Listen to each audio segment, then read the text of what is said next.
Hello दोस्तों, आज हम देखेंगे एमएससी सेकंड सेमेस्टर मैथमेटिक्स का पेपर नंबर फर्स्ट है हमारा अलजेब्रा सेकंड।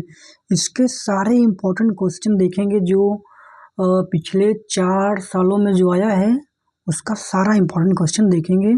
पिछले 4 साल का आप पढ़ के एग्ज़ाम में पास हो जाएंगे स्टेट यूनिवर्सिटी में। तो सारे इम्पोर्टेंट प्रश्न को आज हम देखेंगे। तो देखिए हमारा क्या है, कर्नल को डिफाइन करना है। The kernel of module homomorphism is a submodule. तो आपको पहले पता होना चाहिए कि सब मॉड्यूल क्या होता है, होमोमॉर्फिज्म क्या होता है।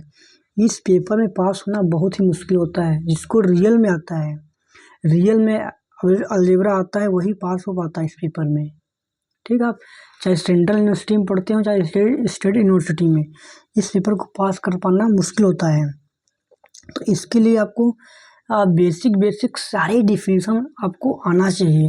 अगर डिफिनीशन सारी बेसिक डिफिनीशन ही नहीं मालूम है तो आप आगे थ्योरम को क्या प्रूव कर पाएंगे। इसलिए इस पेपर में पास होना मुश्किल होता है। एंड तो हम देखते हैं the kernel of module homomorphism is a submodule. तो देखिए इसमें क्या होता है, कर्नल क्या होता है सबसे पहले आपको ये पता होना चाहिए।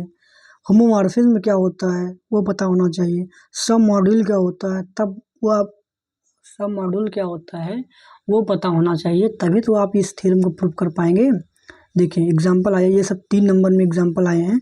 Define with example. इसका मतलब कि पहले डिफाइन करना है कि सिंपल मॉड्यूल क्या होता है, यूनिफॉर्म मॉड्यूल क्या होता है, पी प्राइमरी मॉड्यूल क्या होता है, नॉर्दरियन मॉड्यूल क्या होता है। पहले डिफाइन करना, फिर उसका एग्जाम्पल देना है। And state and prove Hilbert basis theorem. ठीक, ये बहुत ज़्यादा इम्पोर्टेंट है।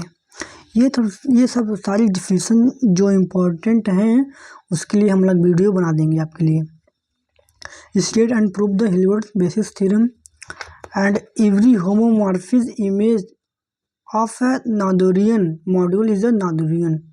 बहुत ज़्यादा इम्पोर्टेंट है ये, तो मतलब कि प्रूफ करने के लिए मैक्सिमम टाइम आ ही जाता है। Let M be a finite generated R module with basis. देखिए बेसिस दे दिया गया है, M is isomorphism R N, इनको दिखाना पड़ेगा। State and prove the Schur's lemma theorem. बहुत ज़्यादा इम्पोर्टेंट, हर साल आता है ये, दिख रहा है ना। हाँ, ये हर साल आता है, इसके बिना पेपर बन ही नहीं सकता। हर साल मैं लिख दे रहा हूँ, ये हर साल आता है। And let V n dimensional over F and let T belong to A has a characteristic root in F and that is satisfy the polynomial of degree n over F. F क्या है, हमारा field है, field का है। State and prove the Noetherian theorem. Prove that the sub module of the quotient module m divides n are of the form u divides n where u is the sum module of m containing n। ठीक, ये सब important question है and आपके exam में आए हुए हैं। तो अगर ये सब आप डिटेल में पढ़ के चले जाएंगे तो आप एग्ज़ाम में पास हो जाएंगे। एंड ये find out Jordan conical form, ये कभी कभी आता है कभी कभी नहीं आता है। इसमें हमें आइगन वैल्यू फाइंड करना होता है। देखिए आप लोग पढ़े होंगे बीएससी सेकेंड ईयर या थर्ड ईयर में eigen value and eigen vector. Eigen value and eigen vector find करने के लिए हमारे पास मैट्रिक्स होती है। इस मैट्रिक्स में हमारा ए माइनस लेमडा आई के फॉर्म में होता है, उसको हम eigen value and eigen vector को फाइंड कर लेते हैं। एंड उसमें हम देखते हैं कि उस eigen value and eigen vector find करके हम ये देखते हैं कि हमारा जो फंक्शन दिया गया है वो लीनियरली डिपेंडेंट है या लीनियरली इंडिपेंडेंट है, ये सब देखते हैं। देखिए डिफिनीशन फिर आ गया, define simple module, semi simple module. Module क्या चीज़ होता है, सबसे पहले आपको यही पता होना चाहिए कि मॉड्यूल क्या होता है। मॉड्यूल क्या होता है तभी तो आप डिफाइन कर पाएंगे। सेमी मॉड्यूल क्या होता है, सिंपल मॉड्यूल क्या होता है, फ्री मॉड्यूल क्या होता है, ये देख रहे हैं फ्री मॉड्यूल। ये सब बहुत ज़्यादा इंपॉर्टेंट डिफिनीशन है। 3 चौक 12 से 15 नंबर आप केवल डिफिनीशन 5-5 लाइन का याद करके एंड इसका एग्जाम्पल आप 15 नंबर पा सकते हैं। The necessary and sufficient condition condition for our module M to be a direct sum of its two submodule N1 and N2 are of the form of। ये देखिए डायरेक्ट फॉर्म, ये sorry direct sum क्या होता है, definition of A direct sum पता है।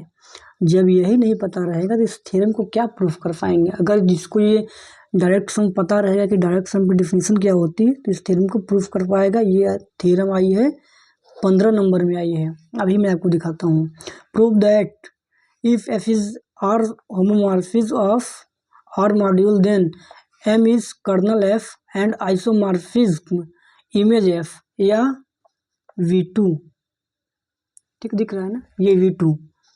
ठीक है, ये सब क्या कहते हैं इम्पोर्टेंट चीज़ है, ये बहुत ज़्यादा इम्पोर्टेंट थ्योरम है ये वाला एंड ये वाला। ये देखिए एग्जाम में आया, ये सब डिफिनेशन बहुत ज़्यादा इम्पोर्टेंट है, ये वाला एंड सिंपल मॉडल, ये सब एग्जाम में आया हुआ है। सो मैं आपको दिखा दूँ कहाँ है। देखिए डिफाइन फ्री मॉड्यूल, देखिए मैं किया हूँ, ये टिक किया हूँ ना, इसको मैं एग्जाम में करके आया हूँ एंड ये करके आया हूँ, ये करके आया हूँ। Field extension and find degree C और R। ठीक, exact sequence and define the projective module. ये देखिए नई डिफिनेशन आ गई, प्रोजेक्टिव मॉड्यूल क्या होता है। ये सब सारी डिफिनेशन मैं आपको एक वीडियो में दिखाऊंगा। एंड देखिए prove that every finite generated torsion free module over PID is free. Prove that abelian group is a injective and only divisible. देखिए इज साइक्लिक मॉड्यूल हाइपरजोमेट्रिक में साइक्लिक मॉड्यूल फील्ड ए। देखिए जो मैं दिखाना चाह रहा था, define the direct sum of module. Prove that M is a direct sum its two sub module M1 and M2।